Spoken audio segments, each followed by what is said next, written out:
জম্মু ও কাশ্মীরের পেহেলগামের জনপ্রিয় পর্যটন কেন্দ্র বৈশরণে ২৬ জন পর্যটক হত্যাকাণ্ডের পর ভারত ও পাকিস্তানের মধ্যে উত্তেজনা ক্রমশ বাড়ছে। এই ঘটনার জেরে কাশ্মীর সীমান্তে নিয়ন্ত্রণ রেখা জুড়ে মুখোমুখি অবস্থান নিয়েছে ভারত ও পাকিস্তানের নিরাপত্তা বাহিনী।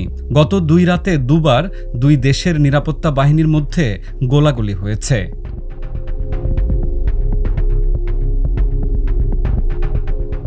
ভারতীয় সংবাদ মাধ্যমগুলো দাবি করছে, পাকিস্তানি সেনারা বিনা প্ররোচনায় ভারতীয় সীমান্ত চৌকিগুলো লক্ষ্য করে গুলি চালিয়েছে।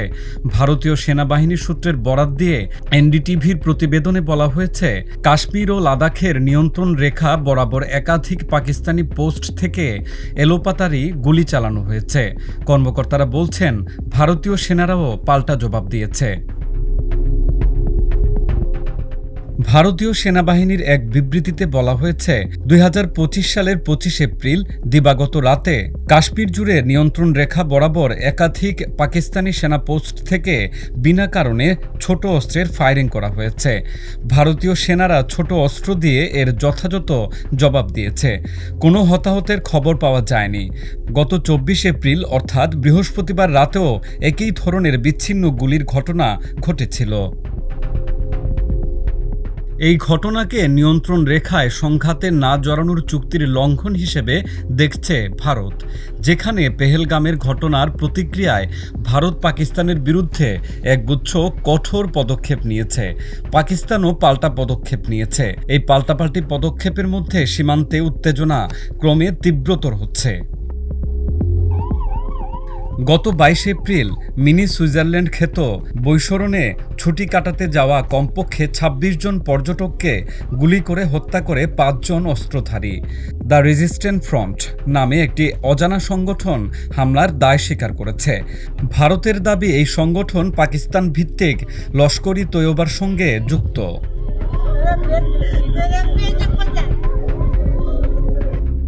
এই ঘটনার প্রতিক্রিয়া হিসেবে ভারত সিন্ধুর পানি চুক্তি স্থগিত করেছে।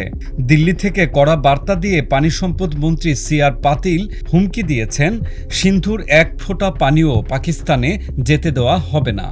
ইসলামাবাদও ভারতের সঙ্গে দ্বিপক্ষীয় সমস্ত চুক্তি স্থগিত করেছে, যার মধ্যে সিমলা চুক্তিও অন্তর্ভুক্ত।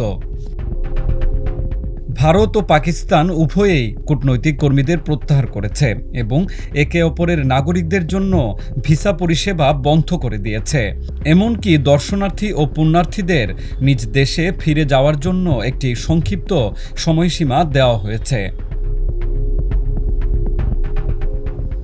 ভারতীয় সংবাদ মাধ্যম এনডিটিভি জানিয়েছে, এই ঘটনার জেরে শোপিয়ান, কুলগাম ও পুলওয়ামা জেলায় অভিযান চালিয়েছে ভারতীয় নিরাপত্তা বাহিনী। গতকাল শুক্রবার রাতে জম্মু ও কাশ্মীর জুড়ে ৫ সন্দেহভাজনের বাড়িঘর গুড়িয়ে দিয়েছে তারা। তবে এখনও পর্যন্ত কাউকে আটক করতে পারেনি ভারতীয় নিরাপত্তা বাহিনী।